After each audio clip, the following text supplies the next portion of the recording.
हरियाणा सरकार के डीएमईआर विभाग के द्वारा अभी 6 नवंबर को जो एमबीबीएस विद्यार्थियों की बॉन्ड और फीस की जो घातक पॉलिसी सरकार ने नोटिफाई की है, हम पीजीआई रोहतक के एमबीबीएस के विभिन्न वर्षों के छात्रों ने एक प्रयास किया है कि आम जनता को इस पॉलिसी में क्या है और इस पॉलिसी के प्रदेश की पूरी शिक्षण व्यवस्था पर क्या प्रभाव होंगे वो सरल भाषा में समझाए जाएं। क्योंकि चिकित्सकों की समस्या आम तौर पर आम जनता, आम लोगों के समझ में नहीं आती, वो इसे सिर्फ ना समझने की वजह से दरकिनार कर देते हैं। इसलिए हम पूरा प्रयास करेंगे कि आपको ये समझा पाएँ कि ये पॉलिसी क्या है, इस पॉलिसी के क्या दुष्प्रभाव होंगे। जैसा कि आप सभी ने देखा होगा, 6 नवंबर को नोटिफिकेशन जारी हुआ था डीएमईआर की तरफ से। उसके अंदर बताया गया था कि एमबीबीएस छात्र जो भी हरियाणा के अंदर एडमिशन लेंगे एमबीबीएस कोर्स में, उन सभी की फीस 10 लाख होगी। ये इसको लोन का नाम दे रहे हैं, बस ये एक किस्म से फीस ही है। पहले फीस होती थी 52,070 रुपये हर साल के लिए, अभी इन्होंने 20 गुना बढ़ाकर इसको 10 लाख कर दिया है। सरकार ने दो चीज़ें रखी हैं 10 लाख रुपए हर साल स्टूडेंट को देने होंगे। ये दो तरीके से हो सकता है, या तो सरकार से, सरकारी बैंक से सरकार लोन दे दे स्टूडेंट को और फिर वो 7 साल तक बॉन्ड के तरह से नौकरी करे और 7 साल में सरकार उसकी ये पेमेंट चुका दे। दूसरा तरीका ये है कि कैंडिडेट खुद के हिसाब से सारा खुद बॉन्ड भरे 70 लाख रुपए का, 40 लाख रुपए का जो बन जाएगा, 7 साल नौकरी या 7 साल नौकरी करे। तो ये किस्म से सरकार की तरफ से बच्चों के मुंह पे तमाचा और उनके सपनों पर लात है। अभी जो ये पॉलिसी निकाली है ये बहुत ही गलत है। कोई भी गरीब बच्चा इतना अफोर्ड नहीं कर सकता। जैसा कि आप सभी, कोई भी आपका रिश्तेदार पढ़ रहा हो या पहले पढ़ते हुए बच्चे हैं, पहले फीस होती थी 50,000, मिला करके उसका साल का खर्चा लगभग 1.5 लाख के आसपास आ जाता है। 23,000 रुपये हॉस्टल के। इसके अंदर भी बच्चों को लोन लेना पड़ जाता है। स्टूडेंट लोन करा के रखते हैं बहुत सारे बच्चे।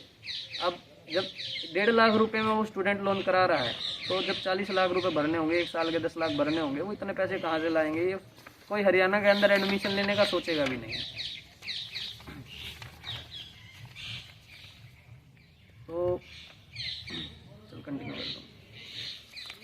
यहाँ पे ध्यान देने वाली बात यह है कि इस समय हरियाणा में बेरोजगारी चरम सीमा पे है।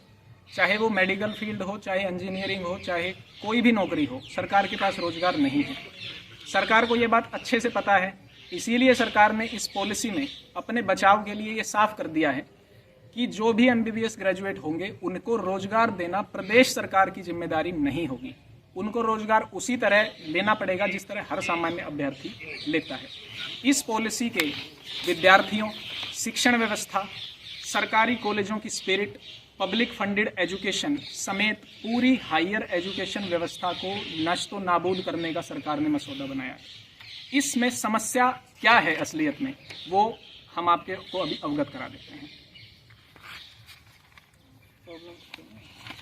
इसमें समस्या यह है कि जैसे हम पहले ही सरकारी पदों की संख्या बहुत ही कम है, ऊपर से हर साल अपने यहाँ पे 1100 सरकारी से और 1700 के आसपास विद्यार्थी ग्रेजुएशन करते हैं। हमें सबको पता है कि इतनी सारी वैकेंसीज गवर्नमेंट में नहीं है, तो 90% जो बच्चे ग्रेजुएशन करेंगे, जो एमबीबीएस पास कर लेंगे, वो बेरोजगार रहेंगे। तो उन सबको अपना जो बॉन्ड की जो अमाउंट बता रहे हैं 40 लाख, वो खुद भरनी होगी और इंटरेस्ट के साथ ये अमाउंट 40 लाख से कहीं ज़्यादा हो जाएगी।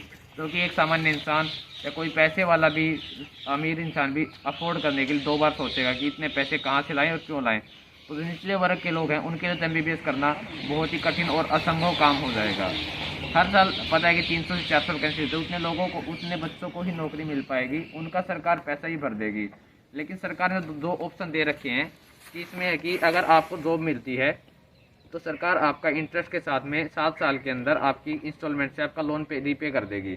लेकिन इसमें दिक्कत ये है कि जब सरकार लोन दिलवा के खुद ही रीपे कर रही है, तो उसके लिए अपना समय क्यों नष्ट कर रही है? उसको कहीं और अपने समय को लगाए, पॉलिसीज बनाए जिससे कि रोजगार पैदा हो हर फील्ड में और हमारा जो पीएचसी, सीएचसी, उस पर इंफ्रास्ट्रक्चर बढ़े। दूसरा ये है कि सरकार, अगर सरकारी नौकरी नहीं मिलता, जो कि 90% लोगों को नहीं मिलेगी, तो उसमें फ़ीस कैसे भरनी होगी? उसमें फ़ीस 10 साल हर लाख की है। उसमें से जो आपकी हर साल फीस है उसमें 10% इंक्रीमेंट दिया गया है। जैसे कि आपको फर्स्ट ईयर के लिए 80,000 पे करनी है, सेकंड ईयर के लिए 10% इंक्रीमेंट 88,000, थर्ड ईयर के लिए आपको 96,800, फिर आपको 4th ईयर के लिए 1,06,480 रुपये, टोटल आपको 4 साल में 3,71,280 रुपये फीस भरनी है। अगर आपको नौकरी नहीं मिली तो आपको इसके साथ साथ अगले 7 सालों में हरियाणा सरकार में नौकरी करते हुए 36,28,720 का principal amount plus interest rate भरनी होगी, जो कि बहुत ही ज़्यादा है। तो मैं मानता हूँ कि ये पॉलिसी आम जनता के लिए, सबके लिए बहुत ही हानिकारक है। इससे आम इंसान MBBS करने के बारे में नहीं सोच सकता है। MBBS करने वाले जो माँ बाप अपने बच्चों को डॉक्टर बनाना चाहते हैं, उनके सपनों के ऊपर ये बहुत ही तमाचा मारा गया है ज़्यादा, और ये सरकार को अपनी पॉलिसी वापस ले लेनी चाहिए। ये जो पॉलिसी आई है इसमें अब जिन बच्चों के अच्छे मार्क्स आए हैं 600, 640, 650, जो अच्छे रैंक वाले बच्चे हैं वो लोग हरियाणा में एडमिशन लेने के लिए सोचेंगे भी नहीं, क्योंकि उनको पता है कि 40 लाख रुपए उनको भरने पड़ सकते हैं। साथ में सरकार नौकरी की कोई गारंटी नहीं दे रही है। तो हमें सरकार से ये पूछना चाहिए कि अगर आगे सरकार नौकरी नहीं दे पाएगी तो जो भी बच्चे मध्यम परिवार से आएंगे तो उनके लिए पैसे कौन भरेगा, या वो कैसे पैसे भर पाएंगे आगे के लिए।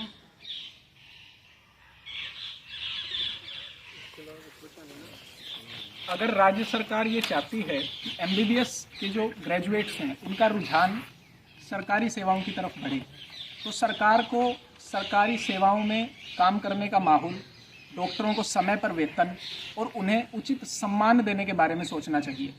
दूसरा, यदि राज्य सरकार के पास सरकारी सेवाओं में डॉक्टरों की इतनी कमी है तो एक सर्विस बॉन्ड की न्यायोचित व्यवस्था की जा सकती है, जिसमें सरकारी कॉलेजों में पढ़ने वाले विद्यार्थियों को एक निश्चित अवधि के लिए सरकार के जिला अस्पताल अथवा CHCs, PHCs में 1 या 2 वर्ष के समय के लिए सेवाएं लेनी होंगी।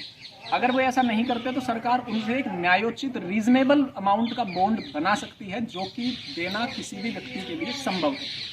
इस वीडियो के माध्यम से हम हरियाणा के सभी मेडिकल कॉलेजेस से, आज ये PGIMS में आज हमने अपनी तरफ से प्रयास किया है, हम रिक्वेस्ट करेंगे BPS Khanpur Kala, Shaheed Hasan Khan Mewati college Mewat, ESIC Faridabad, Maharaja Agrasen medical college Agroha और Kalpana Chawla government medical college Karnal के विद्यार्थियों से, सीनियर्स से, जूनियर्स से, कि अपने स्तर पर वहाँ पे प्रयास शुरू करें।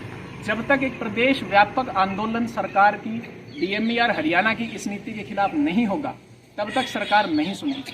राज्य सरकार को ये पॉलिसी तुरंत प्रभाव से वापस लेनी होगी, वरना विद्यार्थी समुदाय ये चेतावनी देता है कि प्रदेश व्यापक सड़कों पर MBBS के विद्यार्थी अपना काम छोड़कर, अपनी क्लिनिकल पोस्टिंग छोड़कर इसके विरुद्ध में उतरेंगे, क्योंकि हमारे पास पैसा नहीं है।